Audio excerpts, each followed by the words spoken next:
जब हम प्रभु की तरफ चलते हैं तो उसमें प्रधानता होती किसी संत या शास्त्र के वचन। ऐसे आप चल ही नहीं सकते। कभी भी कहीं भी कोई भी प्रभु की तरफ चलेगा, पहला कदम चला होगा तो किसी न किसी संत के वचन सुने होंगे या शास्त्र के वचन, दोनों एक ही बात है। जो संत भगवंत की वाणी है वही शास्त्र है। बिना उनके वचन सुने परमार्थ का पता ही नहीं चलता है।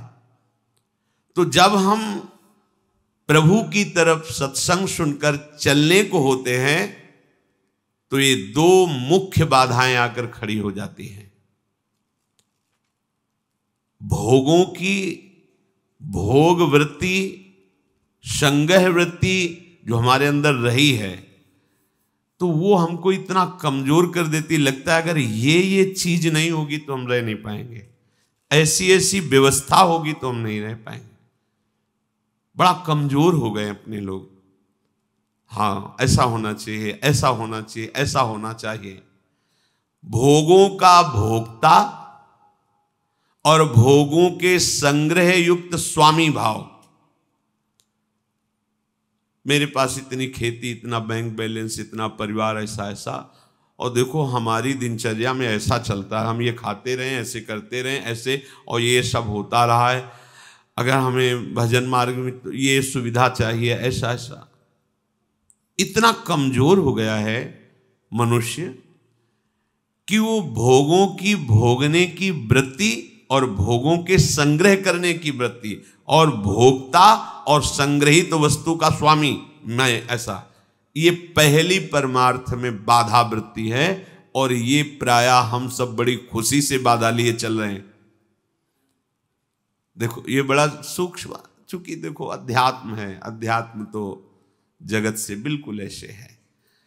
कोई बड़े भाग्यशाली जन होते हैं जो सुनना चाहते हैं, उनसे भी बड़े भाग्यशाली जन होते हैं जो चलना चाहते हैं, उनसे भी बड़े भाग्यशाली जन जो चल रहे हैं, उनसे भी बड़े भाग्यशाली हैं जो महत्व रखकर चलते हुए उसका अनुभव कर रहे हैं। जो अनुभव कर लिए तो सातरति सातरति सा लोकान तारयति, वो स्वयं तर जाते हैं, स्वयं तर जाते हैं, लोगों को तार देते हैं।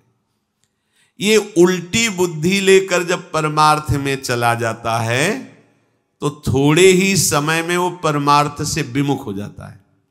भोगों की भोगने की सुख बुद्धि और भोगों के संग्रह की और उसके स्वामित्व का भाव, जहां अंदर वृत्ति लिए थे वहीं पहुंच गए। ऐसे पूरा जीवन करने पर भी परमार्थ पथ नहीं मिलता और कहने लगते कि हमें 50 वर्ष हो गए परमार्थ में चलते।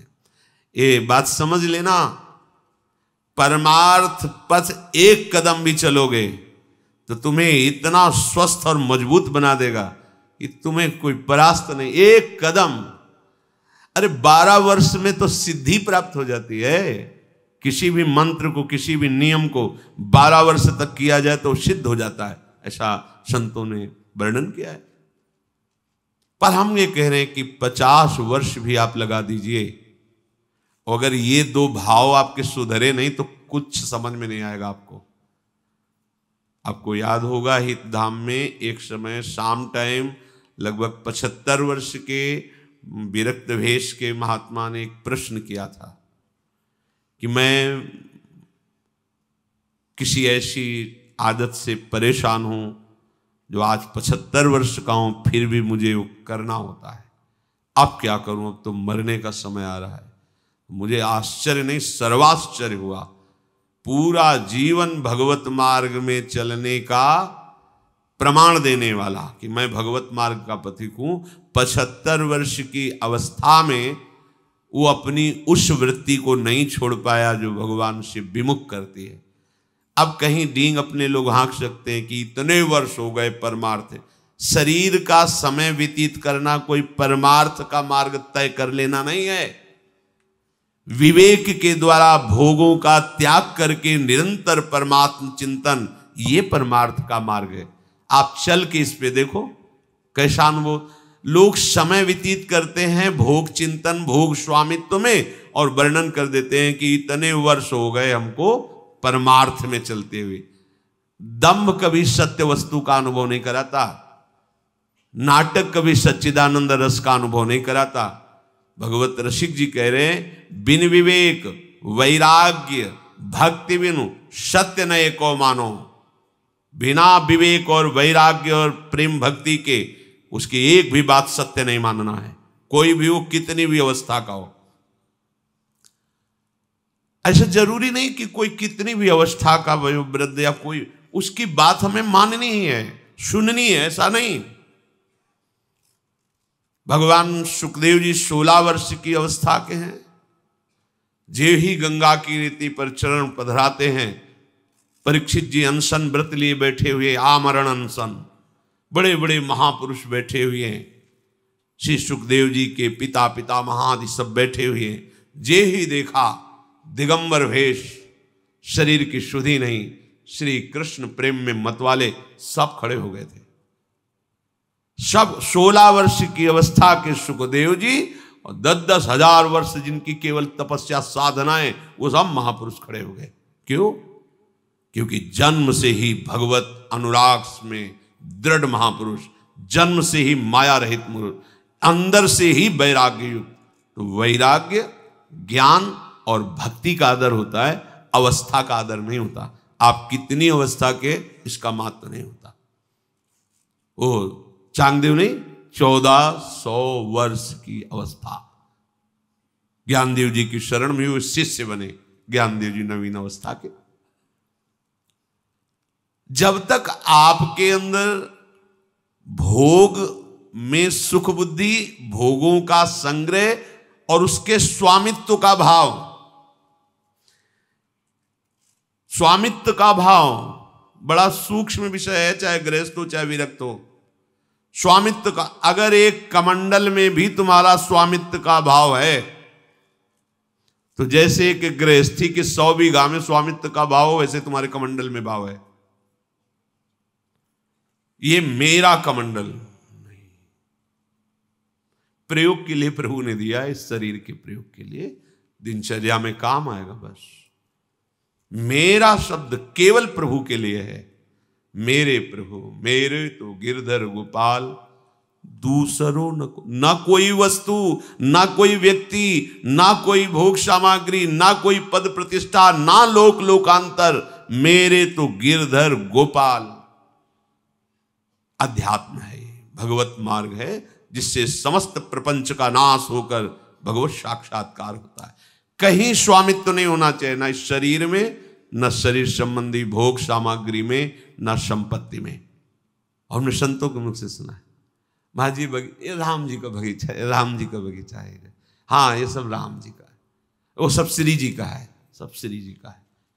वाणी से ही नहीं, हृदय से दासत्व होना चाहिए, स्वामित्व केवल प्रभु के चरण, अपनापन केवल प्रभु। बस बहुत मुश्किल बात है, ये समझ गए तो बेड़ा पार हो गया। हम बार बार आपको कहते हैं कि साधना से भगवान को खरीदा नहीं जा सकता, अपनेपन से रीझते। इनके स्वभाव को जान लीजिए, बस उमा राम स्वभाव जी जाना ताई भजन तज भावला, बस इनसे थोड़ा सा अपनापन हो जाए, मतलब इनकी बात होने पर, इनकी याद आने पर ऐसा लगे जैसे कोई मेरा प्यार, प्राण प्यारा मित्र बहुत दिन से मिला न हो और उसकी याद आ रही हो, या जो भी भाव आप रखते हैं वो ऐसा एक बार, जब मानो अपनी माँ है, बहुत वर्षों से नहीं मिले, उसकी याद आ रही, अब हृदय विकल हो रहा है, ऐसा कुछ जैसे अपना लाडला पुत्र है, अमेरिका में पढ़ रहा है, एक ही पुत्र है, बहुत दिन से बात नहीं, उस माँ का हृदय कैसा होता है, क्या करूं, कैसे उड़, पंख होते तो उड़कर जाती, उनसे मिल ले। जैसे पतिव्रता पत्नी अपने पति के, किसी भी भाव से हमारा प्रभु के प्रति थोड़ा तो ऐसा हो जाए कि उनके लिए हमारे हृदय में कुछ होने लगे। पर विषयों के लिए होता है, प्रभु के लिए नहीं होता। ये क्यों नहीं होता? कह रहे हैं 2 बाधाएं मुख्य हैं, अपने को भोगों का भोक्ता मानना और भोग सामग्री का स्वामी मानना, मालिक मानना। जिसके अंदर ये 2 बुद्धि, उसकी बुद्धि उल्टी ही चलेगी, कभी प्रभु के सन्मुख नहीं चलेगी। ध्यान रखना, किसी ने किसी संत से कहा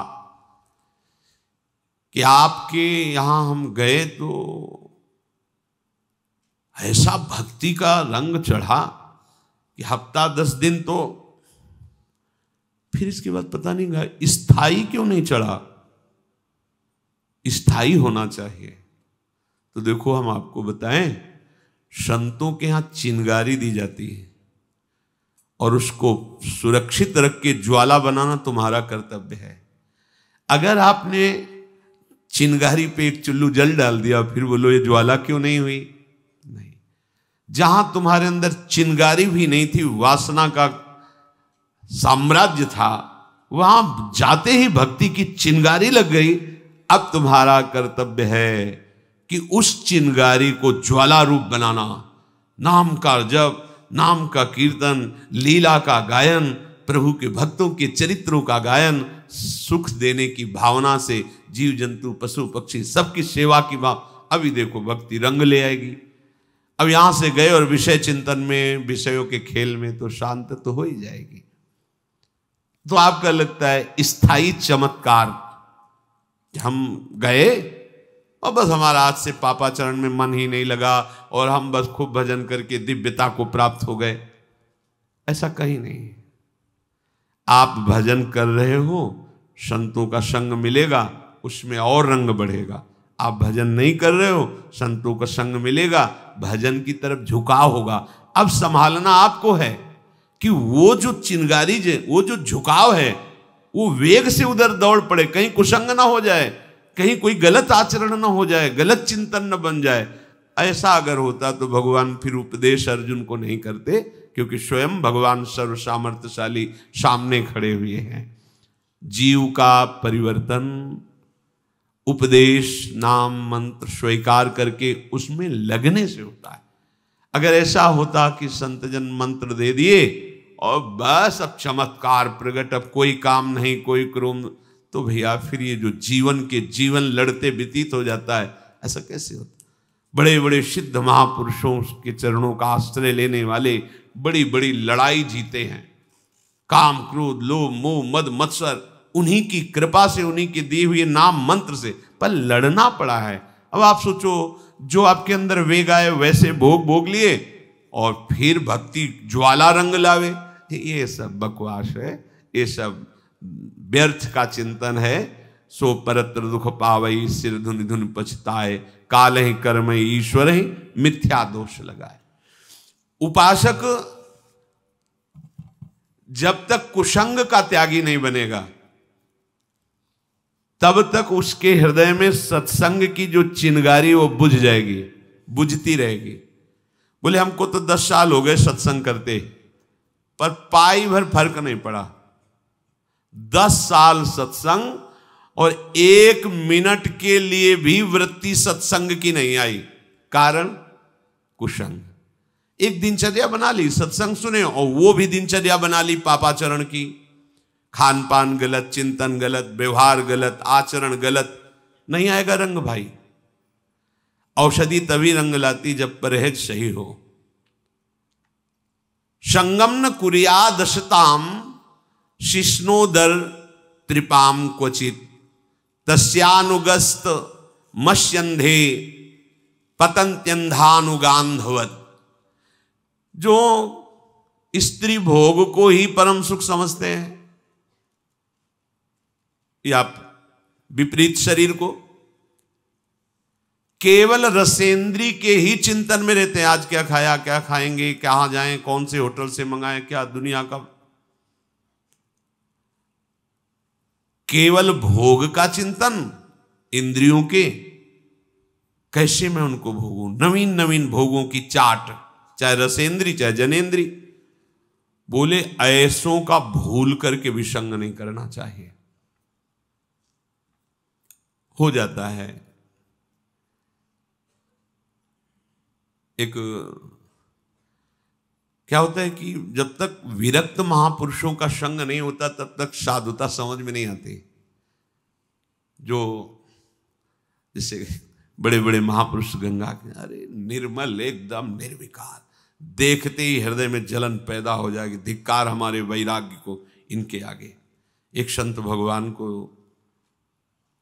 अब कोई नाम और बदल गया उस स्थान का, उस समय नाम था घटिया घाट। तो रात्रि के महापूष की सर्दी, जैसे गर्मियों में झीनी मार्किन, वही केवल ऐसे रोम रोम भाले की तरह सर्दी से खा, वयोवृद्ध शरीर। तो एक झोपड़ी में 5-6 संत भगवान ऐसे वो बैठे, बस नाम मंत्र चला, पूरा शरीर कांप रहा है, हृदय में बहुत जलन हुई। तुम्हारा तो जवान शरीर है, तुम सोचते हो हम बैरागी हैं मार्किन पहने, ये देखो इसे बैरागी कहते हैं। एक पतली सी लंगोटी, पतली सी ऐसे। महाराज नजदीक गए, महाराज जी आपका वृद्ध शरीर है ये तो। बोले भी नहीं, रात भर देखा, कांपते हुए लेटे भी नहीं, मंत्र जप कर रहे। ये है अध्यात्म, ये है वैराग्य। शरीर केवल कहने मात्र की नहीं कि मैं शरीर नहीं हूं, वो अनुभव कर रहे हैं मैं शरीर नहीं हूं। हम ये नहीं कहते कि चलो उस कोटि का, पर ऐसा भी नहीं है कि आप केवल रसेंद्री के लिए अच्छे अच्छे पदार्थ खाने को, जनेंद्री के भोगों का चिंतन, फिर तो मतलब बिल्कुल बिगड़ जाएगा। तो नवीन उपासक थे, थोड़ा कुछ शास्त्र स्वाध्याय किया, जब तक भगवदाकार वृत्ति या भगवत तत्व का अनुभव ना हो जाए तब तक समाज में नहीं उतरना चाहिए, क्योंकि समाज तो विशेष श्रद्धा भाव प्रस्तुत करेगा और उसको हजम करने के लिए आप में ज्ञान का पावर नहीं है, तो वो फिर मतवाला होकर स्वामित्व भाव में आ जाएगा। भाई बहुत सावधान, परमार्थ का पथ, अध्यात्म का पथ विवेक पूर्ण होकर के चलोगे तो कुछ ही दिनों में अनुभव हो जाएगा। ये तो बिल्कुल भावनाएं त्याग दो कि 20 वर्ष करेंगे तब अनुभव होगा, 50 वर्ष करेंगे तब अनुभव, ऐसी बात नहीं। सच्ची बात कहते हैं, गुरु कृपा हो जाए तो एक श्वास लेके छोड़ने में जितना समय लगता है इतने में ब्रह्मबोध हो जाए। गुरु कृपा हो जाए, सच्ची कहते हैं ये, अब वो शब्द नहीं। जब करते करते हार जाता है उपासक, तब उसको सही मार्ग मिलता है जिससे भगवत साक्षात्कार होता है। नहीं तो जन्म जन्म लग जाते हैं, मार्ग नहीं मिलता अंदर का, वो देहाभिमान से सारी क्रियाएं। तो एक उपासक ऐसे ही शास्त्रों का स्वाध्याय किया और शुरू हो गया प्रवचन आदि। और आजकल अन्य युगों से ज्यादा श्रद्धा है, अन्य युगों से, सतयुग त्रेता द्वापर जो ये सब महान युग हैं उनसे ज्यादा कलयुग में श्रद्धा है। सच्ची मान लीजिए, कलयुग में उनसे ज्यादा श्रद्धा है।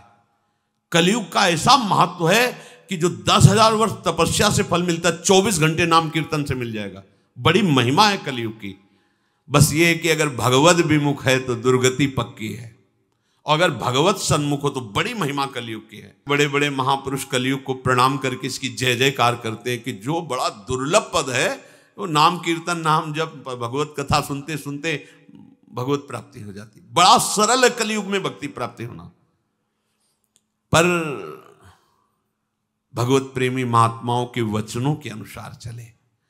अब उन्होंने साधु संग तो विशेष किया नहीं था, शास्त्र स्वाध्याय किया। और ये कथा नहीं कह रहे, ये घटना कह रहे हैं। अब उनके पास लोगों का आना शुरू। अब उस नए उपासक थे, शास्त्रों का स्वाध्याय प्रवचन संत के समीप से जो निकलता है उसको कोई गिरा नहीं सकता है। हम आपको खास बात कहते हैं, जो संतों की गाली सही है, संतों की डांट फटकार सही ना, उसे माया के क्षेत्र में कभी गाली नहीं मिल सकती। माया कभी उसे डांट फटकार नहीं लगा सकती। बहुत ये सुलझा हुआ विषय है। अगर आप संतों के हाथ के नीचे से पास नहीं हुए तो आप शास्त्र पढ़ करके संत नहीं बन सकते। पक्की बात तुम्हें बता देते हैं।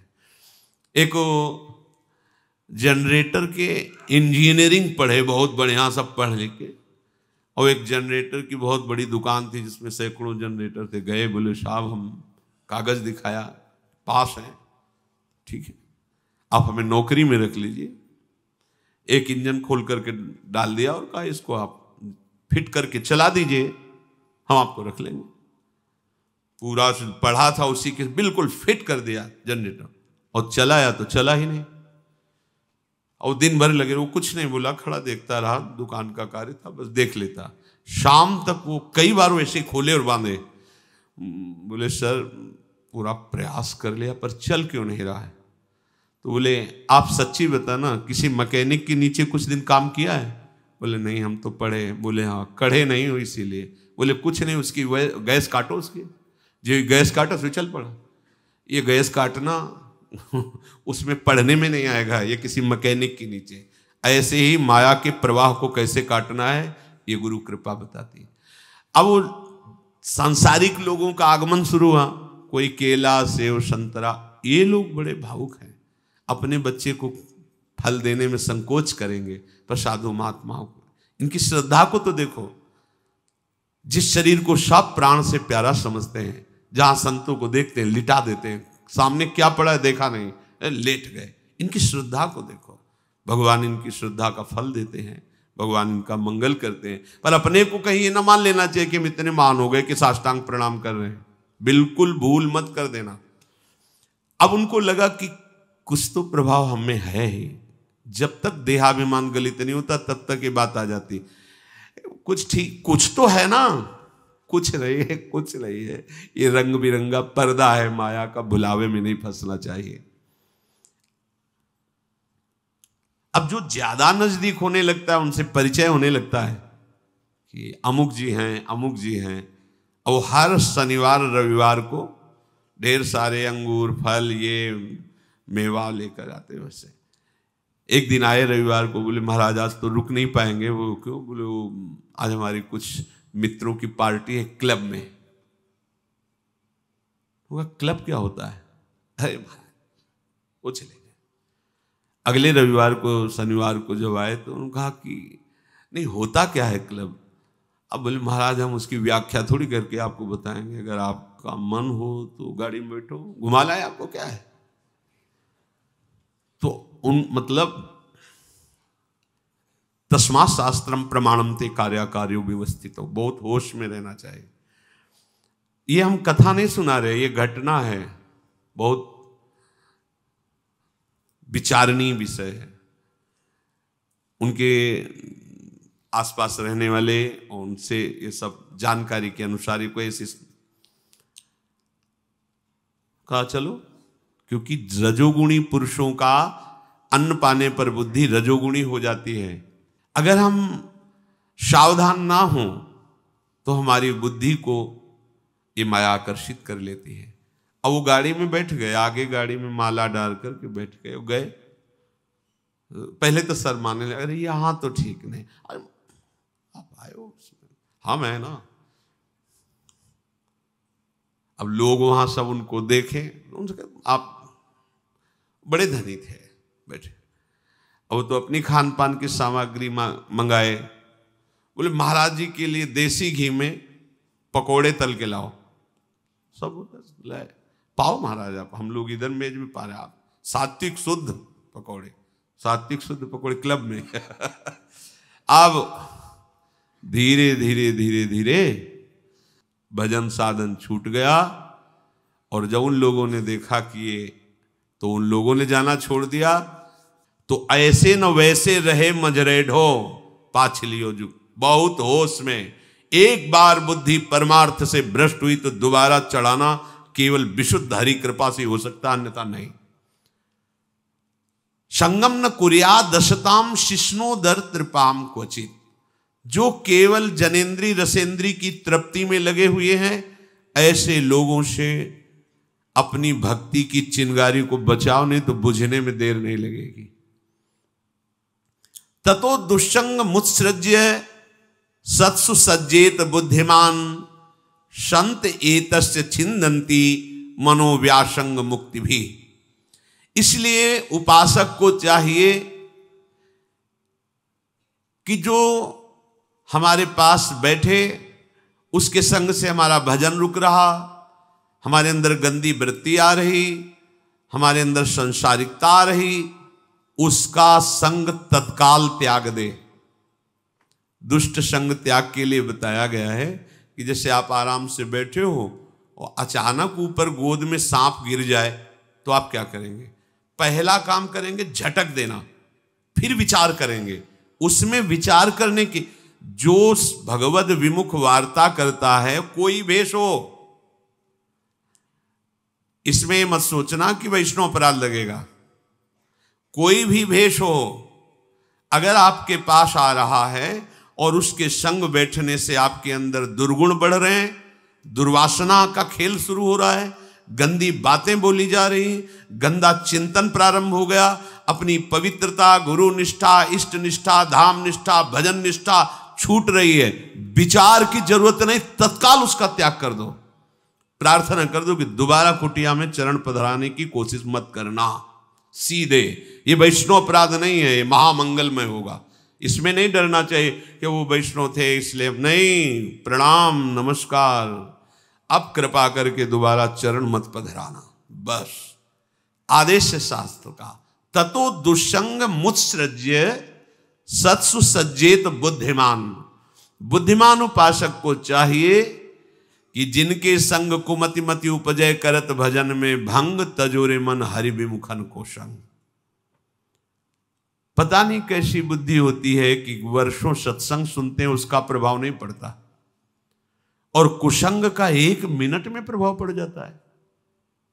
बड़ी सत्संग की जैसे महिमा, ऐसे कुसंग की भी महिमा है। एक ही दृश्य अजामिल ने देखा था, पूरा जीवन बर्बाद कर दिया। एक ही दृश्य शौभरी जी ने देखा था, 50 ब्याह करने पड़े। बड़ा विचित्र माया का आकर्षण है। सत्पुरुषों के उपदेश को अक्षरशः सत्य मान कर चलो तो तुम्हारे मन की आसक्ति संसार से हटकर प्रभु में लग जाएगी।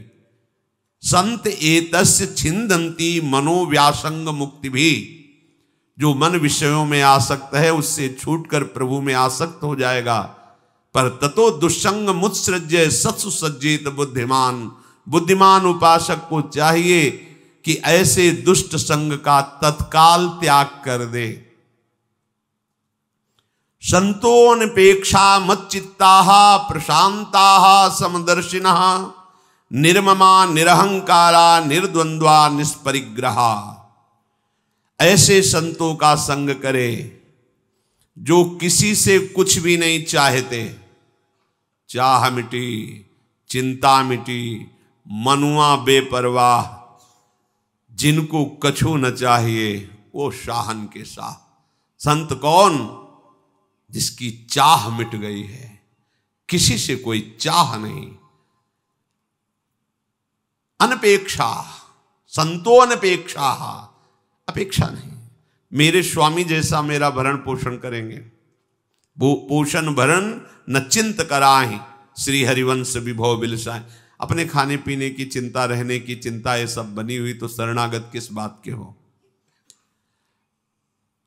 प्रशांताश्रम दर्शिना मच्चित्ता, जिसने अपने चित्त को मेरे में लगा दिया है, किसी से कुछ लेने की चाह नहीं है, जो सब जगह मेरी ही भावना से युक्त है, जिनकी कहीं भी ममता नहीं है, निर्ममा निरहंकारा, शरीर में या किसी क्रिया में अहंकार नहीं है, निर्द्वंद्वा, जो हर द्वंद्व पर विजय प्राप्त किए हुए, सुख दुख मान अपमान निंदा स्तुति शत्रु मित्र जय पराजय, ऐसे अपरिग्रही संत जनों का संग साक्षात मेरा ही संग है। अर्थात मानो हम भगवान के संग चल रहे हैं। भक्त भगवान अभेद हैं, तस्मित् तज्जने भेदा भावात्। मानो अहो भाग्य, हम संत भगवान के साथ चल रहे हैं, मतलब भगवान के साथ चल रहे हैं, क्योंकि भगवान कह रहे हैं ऐसा संत मेरा स्वरूप है। तेषु नित्यम महाभाग महाभागेषु मत कथाः संभवन्ति हिता नृणाम जुषताम प्रपु नंत्यघम। वो महाभाग्यशाली होता है जिसे ऐसे संतों का संग प्राप्त हो जाए। जब संतों का संग प्राप्त होता है तो सुंदर सुंदर भगवान की वार्ता सुनने को मिलती है। शास्त्र सिद्धांत अनुभवगम्य वचन, संतों की बातें, उनके जब शब्द कान में जाते हैं तो हृदय के पापों का नाश करके भगवत प्रेम प्रकाशित करते हैं। आहा, प्रपुण्यघम, अघम माने जितने पाप हैं उनका नाश। ये जो आप शब्द सुन रहे हो, ये अंदर जाकर आपके हृदय को धुल रहे हैं, पवित्र कर रहे हैं। ताये शृण्वन्ति गायन्ति हनुमोदन्ति चाद्रता मत्परा श्रद्धानश्च भक्तिम विन्दन्ति ते मयि। जो मेरे संतों के पास बैठकर मेरी बात सुनते, मेरी कथा सुनते हैं, मेरी नाम महिमा गुण महिमा गाते सुनते हैं, उनके हृदय में मेरी प्रेम भक्ति जागृत हो जाती है। भक्तिम लब्धवतः साधो किमन्यद वशिष्यते मयि अनंत गुणे ब्रह्मण्या आनंदानुभवात्मनि। जिस समय मेरी भक्ति उसके हृदय में जागृत होती है तो मेरे अनंत गुण उसमें आ जाते हैं, भागवतिक गुण। वो आनंद में निरंतर डूबा रहता है, उसे ब्रह्म स्वरूप का अनुभव हो जाता है। अब बोलो, इसको क्या मिलना बाकी रह गया। यथोपश्रयमाणस्य भगवंतम विभावशुम शीतम भयम तमोप्येति साधून संसेवतस्तथा। जैसे विभावशु भगवान अग्निदेव का आश्रय लेने से शीत भय अंधकार नष्ट हो जाता है, ऐसे संतों का सानिध्य करने वालों के पाप नष्ट हो जाते हैं। दुख देने वाले जो भयावह महान कर्म वो नष्ट हो जाते हैं, अज्ञान नष्ट हो जाता है। निमज्ज्योन्मज्जताम घोरे भवाब्धौ परमायनम संतो ब्रह्मविदा शांता नौर्दृढ़े वाप्सु मज्जताम। जैसे जल में डूबकर मरने वाले के लिए एकमात्र नौका सहारा है, ऐसे ही भव समुद्र से बचाने के लिए एकमात्र ये शांत भगवत प्रेमी महात्मा ही नौका के समान है। इसलिए ऐसे संतों का संग करते हुए कुसंग से बच करके अपने को भगवत मार्ग में बहुत छोटा समझकर चलो। बड़े कृपा पात्र हैं जिनको सदैव बना रहता है कि मैं अपने हृदय की बात को जानता हूं कि मैं क्या हूं। सही पूछो तो किस बात का अभिमान करें, मेरी कुछ यही समझ में नहीं आता। किस बात का अभिमान करें? मेरे प्रभु ना चाहे तो एक श्वास भी नहीं ले सकते हम, फिर ये साधना, ये तपस्या, ये ज्ञान विज्ञान, ये तो सब करार है प्रभु, इसलिए हो रहा है। अपनी सामर्थ्य तो एक श्वास लेने की भी नहीं है। अगर अभी प्रभु रोक दे तो एक श्वास भी नहीं ले सकते। काहे का अभिमान? दैन्य भाव से रहो, सब में प्रभु ऐसी भावना करो। जब कोई तुम्हारी बड़ाई करने लगे तो तुम अंदर ही अंदर संकुचित हो जाओ, जलने लगो कि आज कोई अपराध बन गया जो मेरी कोई बड़ाई कर रहा है। ये बड़ाई विष है, ये अमृत नहीं है। अपमान और निंदा ये अमृत है। उल्टा संसार समझता है, वो बड़ाई सम्मान को अमृत समझता है, पर अध्यात्म मार्ग का पथिक अपमान निंदा को अमृत समझता है। सम्मानम कल्याति घोर गर्लम नीचापमानम सुधा। इसलिए सावधान होकर चलो। इसी जन्म में भगवत प्राप्ति करनी है। बिल्कुल जिद्दी स्वभाव बना लो, हठी स्वभाव बना लो। प्रभु से भी अब और किसी वस्तु में राजी नहीं होना, केवल प्रभु चाहिए। प्रभु से भी हट करना है। जो चाहो खूब कष्ट दे दो, पर आपकी जगह दूसरा कुछ नहीं होना चाहिए। ये कृपा करो, हमारा हृदय ऐसा हो जाए कि आपके सिवा और कुछ चाहे ना। जैसे जीवन चाहो वैसे जिलाओ, आप स्वामी हो। आपके प्रत्येक विधान को मंगलमय मानते हुए आपके चरणों तक पहुंच जाऊं, ऐसी बुद्धि दीजिए, ऐसा भजन दीजिए, ऐसा संग दीजिए। ऐसी प्रार्थना करते रहो।